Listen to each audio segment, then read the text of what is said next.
let's get right to our guests.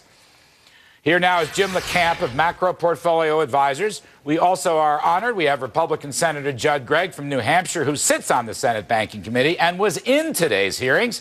And soon we'll be joined by CNBC contributor Andy Bush of BMO Capital Markets. Mr. Gregg, let me start with you. This was a very pessimistic scenario painted by Ben Bernanke, and I think it adds to a lot of the fear and uncertainty and, yes, pessimism that is around the country. My first question for you, sir, is it justified? I mean, it's not like we're completely tanking into a second or a recession here, is it? I don't think so.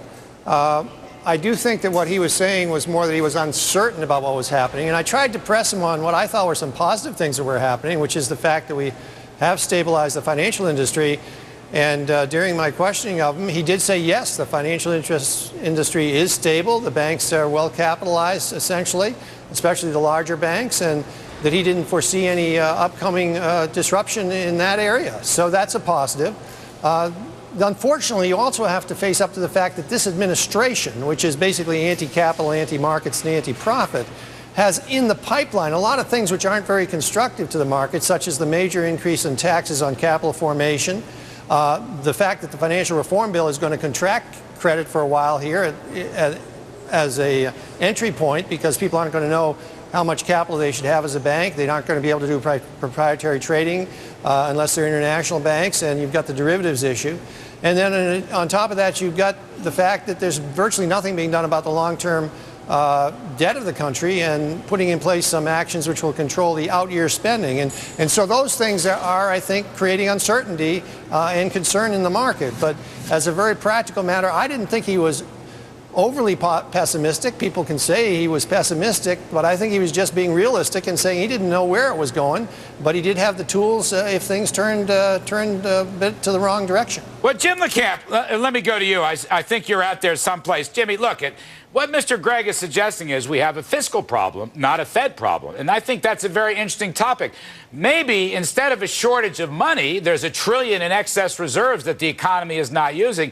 Maybe we have too many taxes and regulations and too much spending. Could that be the issue, Jim LeCamp? Maybe Mr. Bernanke just was very confused about cause and effect today.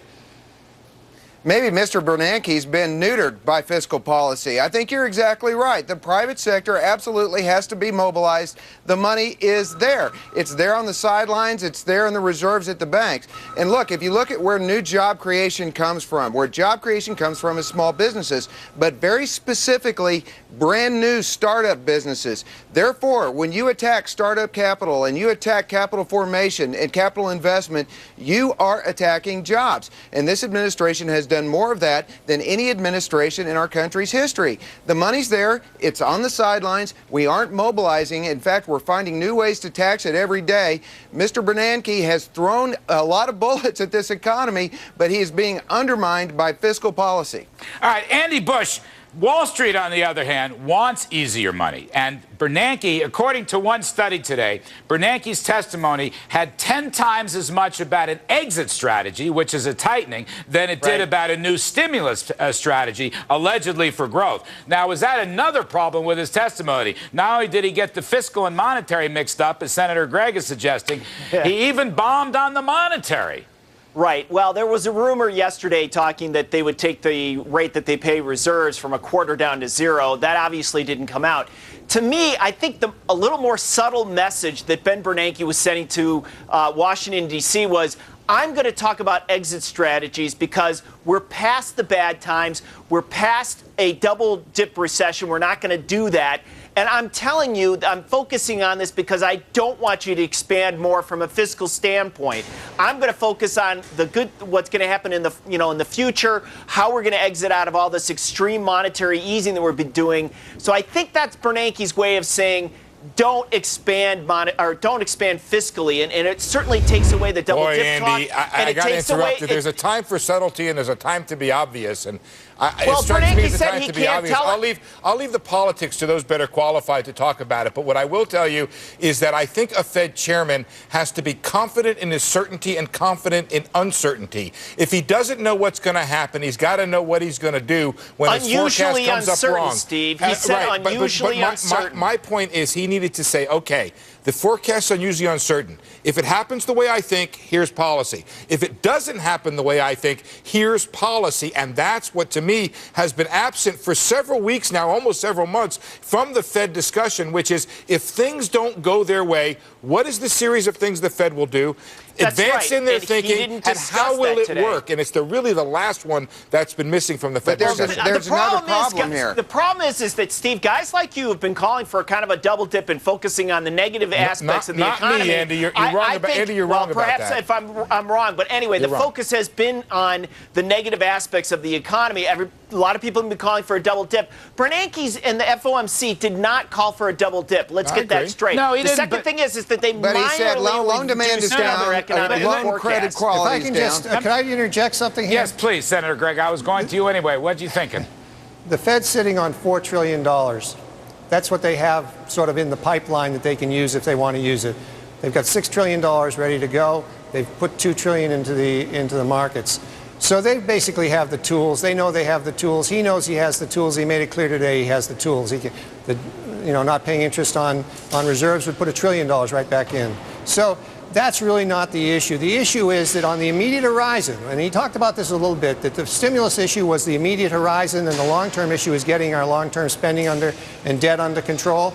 And you have to do them too. It's sort of like a two-step dance. But in the immediate horizon, all the problems, as you said, Larry, are fiscal problems. Right. The fact that we're going to have this major attack on capital formation through the tax increase, the fact that we've got this contraction in credit as a result of the financial regulatory reform bill, and the fact that most people are looking at this and saying, when are these guys going to get their debt under control? Do I really want to invest in an economy which is so laden with federal debt? Am I allowed to So respectfully those are disagree the with issues that I think we have to deal with. Yes, but Can I Steve respectfully Leisman, disagree? easier money doesn't solve. I mean, That's my point. I am agreeing with you on that. Easier tax rates on business, both large and small, would help. Easier money. I mean, Loan demand down. Let's just review. There is $1 trillion of excess money owned by banks sitting in deposit at the Fed that's being used. And then add the corporate cash, which is $1.3 trillion. It's almost $2.3 trillion. You could go to $2 or $3 trillion. I agree with you, and that's spent. We need incentives for the economy. That's what I objected to with Bernanke, because I don't think he laid out a coherent analysis. Not a coherent Well,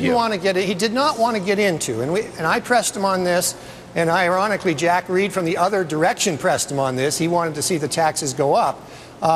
He did not want to get into these issues of fiscal policy, but I don't see how the Fed can really sit on the sidelines on these issues, because what they do is going to depend on what we do here on fiscal policy, because we're really the cause and effect of what this next period of 6 to 8 months is going to occur in this next period, because if their slowdown continues, it's going to be because of fiscal policy. I only disagree with one aspect of what the senator is saying, and that is this, that I don't believe the Fed has laid out for us the efficacy of doing more. Right. Why would pumping additional money into the system, Steve. additional exercise, why would it help? Maybe he has an answer for that, but that's the question I would have liked to have seen asked, and I did very much appreciate the senator's questioning today, which I listened to every word, but that's the only aspect where I disagree with him. Yes, and look, I mean, to some extent... Steve, I want to take that a step further. The Fed said that loan demand was down. Right. They said that loans were contracting. Right. They said that jobs weren't coming back anytime soon, and that inventories had pretty much been rebuilt.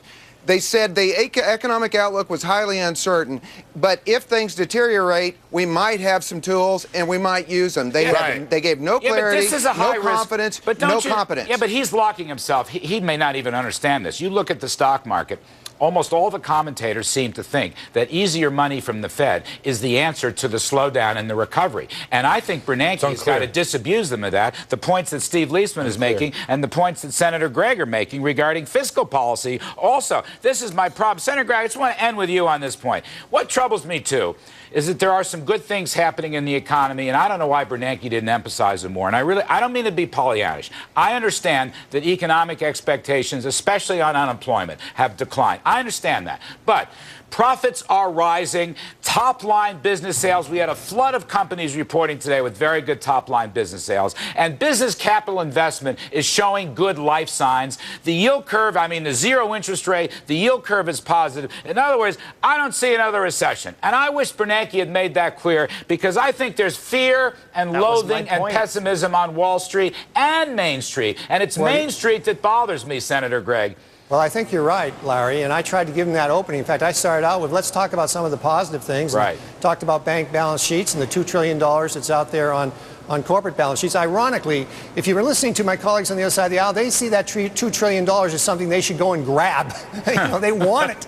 And so there's going to be an initiative, I suspect, around here to have the federal government redistribute that money, too. But as a very practical matter, those are very positive signs. The problem is the uncertainty is still out there, and I don't think the uncertainty is driven by Steve's view that the Fed wasn't specific on what it'll do if it has to do something. I think the uncertainty is driven by the fact that we are in a situation where the federal government has become so expansive in its role in the private sector and has basically sent out signals that it's going to tax everybody who's trying to form capital and use capital, and that it's going to retard credit formation for the next 6 months, that people are simply sitting back and saying, I'm going to hoard for a while until I really know what's going on here because I don't want to take any risk. We're going to leave it there. Senator Judd Gregg, thank you ever so much. Andy Bush, Jim LeCamp, and Steve Leisman's going to stay with me. We have a little more work to do. I'll just cap this by saying easier taxes and regulations, not easier money. Now.